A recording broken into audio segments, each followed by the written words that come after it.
Yada wase oso ne asase ya fura senenso mama akwanya ti sei ye mehu daache ye akatua ye mehu ne daache wode be maye uye japa ajapa bia bone basa ne ba abasa so impo prayer onwie na dwuma ye okira ne de obenya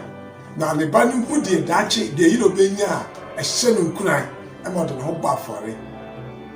adofo Yesu hu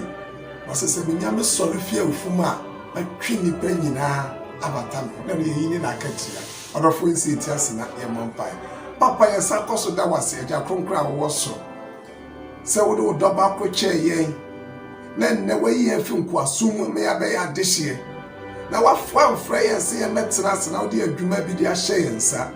adwuma biara so akatua enti enne ma wo ma ye hu ma wo ma ye nyatumi ahye yen kuran nyatumi asomo papa eyi ne yesere eyi ne pa wo cho ora Yesu dimo nti amen adofo enne yewo how to be my reward part 2 then the be marketua e wa dwuma biara mi ye mu kai me ma wo hweso ne di kan Genesis chapter 7 verse number 7 kai onyakopa po amose na ne breso na bone ekoso bon onyakopa nunu mu so bo nipa eye onyakopa ya na so onyame to na ni nyina no ohun ba ma bi friend say Noah no kache ni se wanyame ni madom odofo enne se wuti nyame fie enne wuti asena moje di wo mafurusania eya dom bi ene wanya onyame animu sa dom na wanya no onyame hu bi pa bi wo mu enu nti sa de na onyame hu wo mu no me mpai bo ne se Awurade betie dia ebe hye me no nkuran na de Awurade peso de me no wo ye no yetumi aye na de onyame wo ma me no so yensa atumi aka enu nti Genesis chapter 7 verse number 17 onyakopo asem o kan ye o se na sese na insuyiri no eba asase no na Noah edi infrisia ahansia na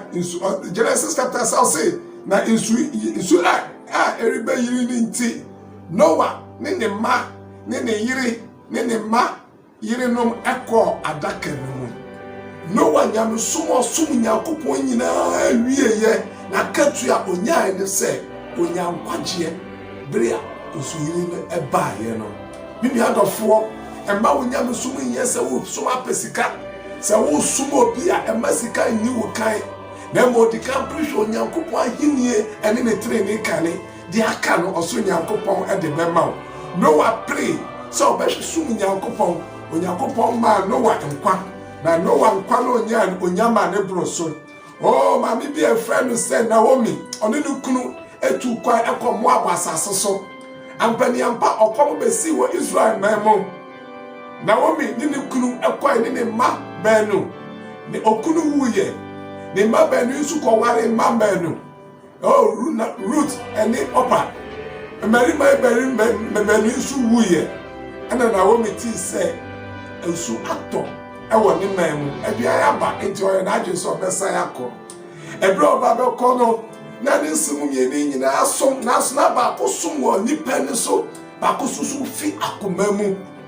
na Naomi friend nso mo ka kire won say baby a madu di ma gba bru wa mentumi ngu biom enti mo nsan machi na mo nkom abusuo mo nkoware na se mewo mapada be na me mabenyi na mo nso maware wo mo sana mi kro mama brete na we can look at Ruth chapter 1 verse number 16 and 17 na wa mo kono man yiri ni nyina di na chi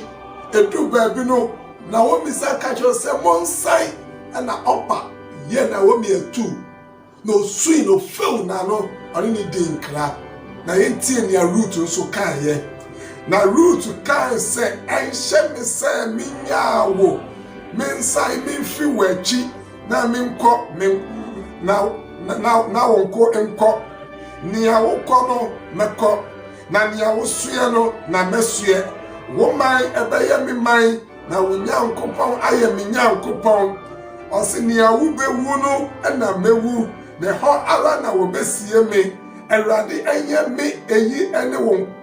eyi ni ebi nka ho say je owu ena ebetiti menewo intem. Hallelujah. Ruth kachire na sese aso onyame a mesomo no me woni mugidie se onyame nti menya nkwa so onyame nti enti anhye me se mensan ni awukọ biara no memekọ ni awukọ biara no memekọ anti anhye me kura wasasam no ampani ampa.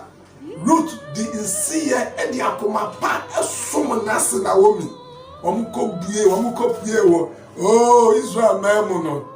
nyame child na mesomo penti okonya ba bi a friend Boaz ewareye Boaz be wu Jesse be wu David na simu no ena Yesu Kristo ebe pie fie odofo hwani Jesemo obepie enti come Matthew chapter 1 verses 1 to 6 ebe kira osa ba konsemu Ruth osumpenti ajenkwa no ebe pie wonase ene ye ka ni pebenya nkwa ba po a Ruth ene ni di yeguso ebo mini adofo adwuma biara woye no wonye manipa osum biara wosum no wonsum manipa memo awurade ene betua woka awurade na wosum no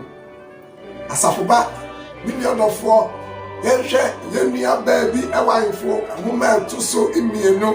eti a eye anan nchichemu eye awotwe kopom dumienu no Christopher bebre yetimi yedin yenya yendwene afoforo ho nanso obey di me babeka no ho asem ide so obey obabi asabio na nyame ato ne nsem kakra ono ne kunu na woka Bible na anfuma tutumienu etia na nchichemu awotwe 2 Kings chapter 4 verse 8 osina Dabi Eliasa ritwamu ewosus esume na oba difo bi wo ho a ohye no se o medidi enti da otwamu a oman ikodidi ohye no opa ne chaw ohye no sheno se omra no medidi wodi adne chaw ni pa no kro mfi uyam enti wodi ma na okasa ye na o wadane wodi ahye okotoko mini odofo oba ne she Elisha na fedi owie ye na enya aduane nko anu achi no oka kire mi kru se miwura ma yensiesie baabi wo ye dan na tifi yensie dan ba ko ho ni emfa mpa ni emfa kai opon ni emfa konwa ne ka ni ensimu na so nyame nipa ni twam na ade sa wa mai odidi wi wa koda ade chia wa tua na kwantu so okunupa otie ne yire ampani ampa oyeye ebra Elisha ekomani da ko mu wie dan no wie ye no owura hopelos mi wura wodan ni wompani wakonwani ebetumi abase na Elijah kra no da so ko adwuma so nso obay siesie volo mattress at the man o man ashfo e man ko da so Elisha trans didi trans pe no bisa na kwa ga ezi se den na yanyema obey ofro obey se biwura hwe hiame o se hwe ga ezi se oniba o hwe ni de o se me kam kire wo se afeda se ye beba no na utuba o se nura me dada mi o say ode afini duye no na obey ya wo. Hallelujah. Minia adwuma ben na wo ya mawrade adwuma ben na wo ya ma wo yonku nipa oso ben so wayi wo yam anase wo ye ni biara afi ye ma wa sori panyinti na wa yire ho ayi adwuma na esi e wa nya sori panyi a sai na wo besom afi wo ye di konti hwese ne a wo yire ho a wo pra hwese ne a wo siesi asori dem enti bisa wo sete na esi e wo nye keep dikon wo nye osha so beto aso ayi adwuma na na menua afi usika beto kotokom kakra enti na wo ye show enti sa ho kiri ba kakra obeto aso ayi wo show na mi bisa eye show beto aso ayi wa dai na menua dofo obey koso adwuma biara wo ye no osom biara ye som no ye som manipa ye som awrade no betua yenka obey nya na katu anso wara enam no som penti Bible so nyankopon ye ni bibia kwaje wa dane di a kire no ko adifo Amos chapter 3 verse 7 eno nyame dane di kire Elisha okomba besi wo Israel fie nson ena Elisha ka kire oba ne se tukwai fikrodu emu ha kokura babia opebia akọ ema ifie nson okomba besi apani ampa obey tu kwan okomuni siye enfie so nwa echi no afede aduane ka se ba no oba ni fi na echi ba ye no ne afa ne dan ya fa ne fie ya fa na sase hena nche no nko enti ordinary chira hin fie ebro du fie okwa apostle agu ahin no hin so afre Gehazi Elisha kwa se usi wurate aso ya nwade o ye nsankyere ni bi ne sei o se hwe odo no sha oba obi a oni ba so benya ba abofra no wuye ni wura nyane ne ba nkwam wo mudi adanse na na ma me ni pie wo ukọ Second Kings chapter 8 order 4 verse number 6 ubenya sa asem o tie ni Bible no kai o se na oba no du wo no pie pe ana ohini bisa oba no se ka kire no e ana ohini yipie ni bi ma no se then nia then de na eye ni de ade nyina ni afu ni abanyina afi ida a oja anasasi di besi ene emano no se miwura ya fa masase ya fa lubia ena oba na adoya oye Onyankopon di foniti Onyankopon yi osojani ososrani baako sa ondi nanim onko pam nkrofati ni fie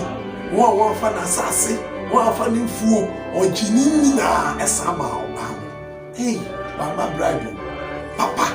baako pe oyi ni yem se wa ya mani ba oya merade no na sasa kan japade a ohwere nyina odofo ni apam enti wo 1 Corinthians chapter 10 verse number 11 na ose wa twero yi nyina di ato ho aya hweso di amaye na wiase awie briye atoye se nya futu timi bi adofo Awurade tumi na ofu se adwuma biara ye no se your office work o se we ye lebro se we yakuo se we osofo emesika ndi wanim dwene akra no uko preach ya ma lolo tenti ubu afuse unkobio me je disa we yesebio Awurade hu ye moboda adwuma ro ya Awurade sasafo man kanfu mpa osoro be kanfu Awurade nkame no ho no yeyi adwuma no ma ho apa ye besua Kristo nso afere apa fufuru mu ishina a yenye fi osompa yeso na Awurade nkame no shira me no yenye adwuma no Yesu din mu nti amen.